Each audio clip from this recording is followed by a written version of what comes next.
முதலில் தலைப்புச் செய்திகளை பார்க்கலாம். 4 நாட்களில் 6வது முறையாக இஸ்ரேல் மீது தாக்குதல். ஜுல்ஃபிகர் ஏவுகணையை வீசிய ஏமன். பல கட்ட தடுப்பு முயற்சிகளும் தோல்வியடைந்து நேரடியாக இலக்கை தாக்கியதால் பரபரப்பு. இஸ்ரேல் உளவாளிகளை விரட்டி வேட்டையாடும் ஹவுதிகள். ஐநா ஊழியர்கள் போர்வையில் செயல்பட்ட 11 பேர் அதிரடி கைது. தென்னாப்பிரிக்காவை விட மோசமான இனவெறி காசாவில் நிலவுகின்றது. நிச்சயம் ஒரு நாள் காசாவும் வெல்லும் என நெல்சன் மண்டேலாவின் பேரன் சூளுரை. காசா நோக்கி புறப்படும் உதவி கப்பலில் பயணம். தனி பாலஸ்தீனம் உருவாக்கியே தீர வேண்டும். இஸ்ரேல் அதிபரிடம் நேரில் கூறிய போப் லியோ. பேச்சுவார்த்தையை தீவிரப்படுத்துமாறும் அறிவுரை. காசாவில் பஞ்சம் நிலவவில்லை என்ற தகவலை பரப்ப கட்டணம். நெதன்யாகுவிடமிருந்து 396 கோடி ரூபாய் கூகுள் நிதி பெற்றதாக தகவல். சமூக வலைத்தளங்களில் பொய்யை பரப்ப கோடிக்கணக்கில் செலவு செய்யும் ஆக்கிரமிப்பு. காசாவில் 40,000 குழந்தைகள் இதுவரை காயம். 20,000 குழந்தைகள் நிரந்தர ஊனம். ஐநா மாற்றுத்திறனாளிகள் அமைப்பு வேதனை. இனி செய்திகளை விரிவாக பார்க்கலாம். 4 நாட்களில் 6வது முறையாக இஸ்ரேல் மீது தாக்குதல் நடத்தி 20 லட்சத்திற்கும் மேற்பட்ட செட்டிலர்களை பங்கர்களுக்குள் செல்ல வைத்துள்ளது ஏமன் ஹவுதி படைகள். ஏமன் பிரதமர் கொல்லப்பட்டதைத் தொடர்ந்து ஹவுதி படைகளின் தாக்குதல் தீவிரமடைந்துள்ளது.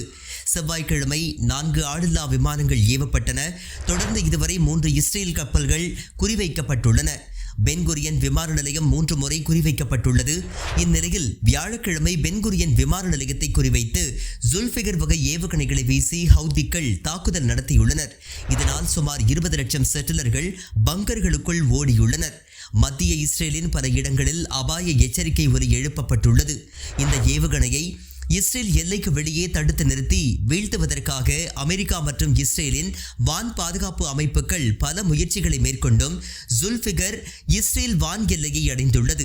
புதிய தாக்குதல் குறித்து விளக்கம் அளித்துள்ள ஏமன் படைகளின் செய்தி தொடர்பாளர் யஹ்யா சாரி, சில முஸ்லிம் நாடுகளின் ஆட்சியாளர்கள் செயல்பாடு அற்றவர்களாகவும் சிலர் ஆக்கிரமிப்பு நிர்வாகத்திற்கு உடந்தையாகவும் இருப்பதாக குற்றம் சாட்டினார். இதனிடையே செங்கடலில் இஸ்ரேலுக்கு சொந்தமான ஒரு கப்பலின் அருகே பயங்கர சத்தத்துடன் ஏவுகணை ஒன்று வெடித்து சிதறியதாக ஆக்கிரமிப்பு ஊடகமான டைம்ஸ் ஆஃப் இஸ்ரேல் செய்தி வெளியிட்டுள்ளது. ஐநா ஊழியர்கள் என்ற போர்வையில் செயல்பட்ட 11 இஸ்ரேல் உளவாளிகளை தட்டி தூக்கி கைது செய்துள்ளது ஏமன் அரசு. அண்மையில் ஏமன் பிரதமர் இஸ்ரேலின் வான்வழி தாக்குதலில் கொல்லப்பட்டார். ஏமனை பொறுத்தவரை பிரதமர் பதவி மக்களால் தேர்ந்தெடுக்கப்படும் ஒன்று அல்ல, அது ஒரு நியமன பதவியாகும். இதனால் பிரதமருக்கு போதிய பாதுகாப்புகள் இருக்காது. ஹவுதி ராணுவ தலைவர்கள் மட்டுமே உயர்மட்ட பாதுகாப்பில் இருப்பார்கள். இதனை மோப்பம் பிடித்த மொசாத் எளிய இலக்கான ஏமன் பிரதமரை கொன்று உலக நாடுகள் மத்தியில் தம்பட்டம் அடித்து வருகின்றது. இந்நிலையில் ஏமன் பிரதமர் படுகொலையில் தொடர்புடையவர்களை வேட்டையாட தொடங்கியுள்ளனர் ஹவுதிகள். முதல் கட்டமாக ஐநா ஊழியர்கள் என்ற போர்வையில் இஸ்ரேலுக்கு முக்கிய தகவல்களை அளித்த மொசாத்தின் கூலி உளவாளிகள் 11 பேரை அதிரடியாக கைது செய்துள்ளனர். அவர்களிடம் உரிய விசாரணை நடத்தப்பட்டு ஆதாரங்கள் இருந்தால் நீதிமன்றத்தின் மூலம் கடும் தண்டனை வழங்கப்படும் என்று ஹவுதிகள் எச்சரிக்கை விடுத்துள்ளனர்.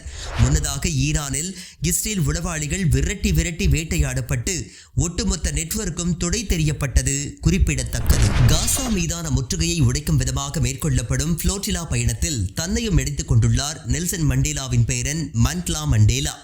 காசா மீது தரை, கடல், வான் என 3 வழிகளிலும் முற்றுகையிட்டு சுமார் 20 லட்சம் மக்களை திறந்த வெளி சிறைகளில் வைத்துள்ளது இஸ்ரேல். இந்நிலையில் காசா மீதான கடற்கரை முற்றுகையை தகர்க்கும் விதமாக உலகில் உள்ள 44 நாடுகளைச் சேர்ந்த பிரபல மனித உரிமை போராளிகள் சுமுத் புளோட்டிலா என்ற பெயரில் படகுகளில் பயணத்தை தொடங்கியுள்ளனர். இதனையொட்டி துனிசியாவிலிருந்து புறப்படும் பயணத்தில் தென்னாப்பிரிக்க புரட்சியாளர் நெல்சன் மண்டேலாவின் பேரன் மண்ட்லா மண்டேலா கலந்து கொள்கின்றார். இதனையொட்டி செய்தியாளர்களிடம் பேசிய அவர், தென்னாப்பிரிக்காவில் கருப்பர்களுக்கு எதிராக நிலவிய இனவெறியை விட மோசமான இனவெறி ஒடுக்குமுறைக்கு பாலஸ்தீனியர்கள் ஆளாகியிருப்பதாக தெரிவித்துள்ளார்.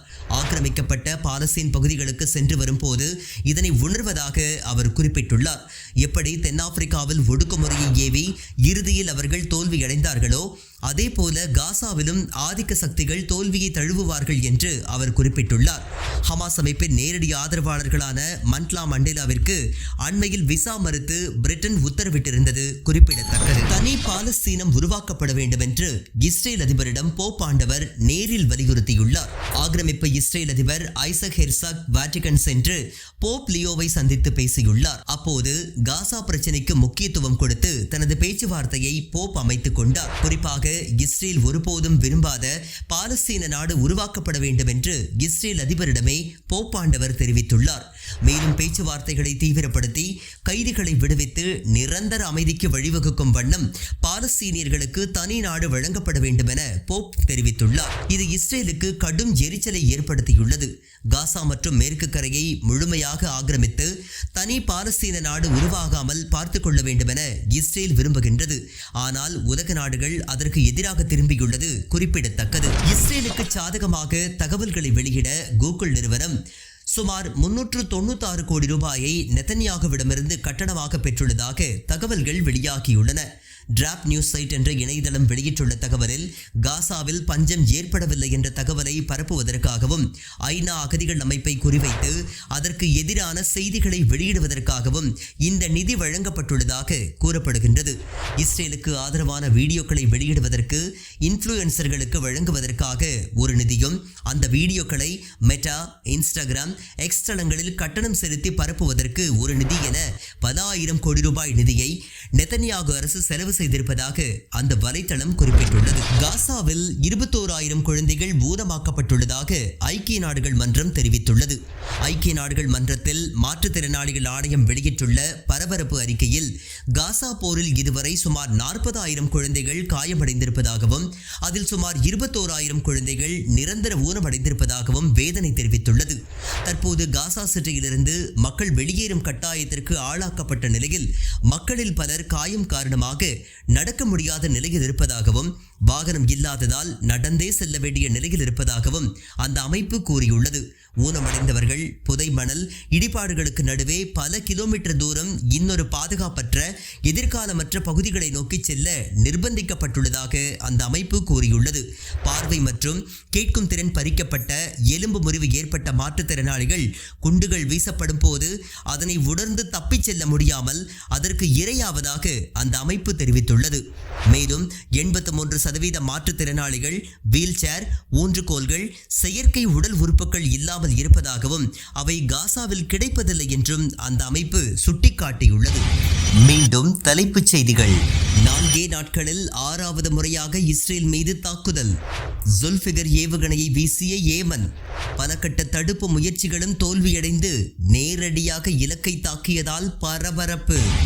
இஸ்ரேல் உளவாளிகளை விரட்டி வேட்டையாடும் ஹவுதிகள்.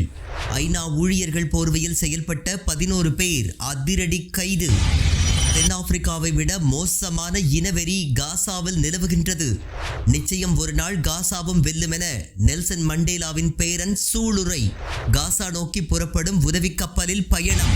தனி பாலஸ்தீனம் உருவாக்கியே தீர வேண்டும். இஸ்ரேல் அதிபரிடம் நேரில் கூறிய போப் லியோ. பேச்சுவார்த்தையை தீவிரப்படுத்துமாறும் அறிவுரை. காசாவில் பஞ்சம் நிலவவில்லை என்ற தகவலை பரப்ப கட்டணம். நெதன்யாகுவிடமிருந்து 396 கோடி ரூபாய் கூகுள் நிதி பெற்றதாக தகவல். சமூக வலைத்தளங்களில் பொய்யை பரப்ப கோடிக்கணக்கில் செலவு செய்யும் ஆக்கிரமிப்பு. காசாவில் 40,000 குழந்தைகள் இதுவரை காயம். 20,000 குழந்தைகள் நிரந்தர ஊனம். ஐநா மாற்றுத்திறனாளிகள் அமைப்பு வேதனை.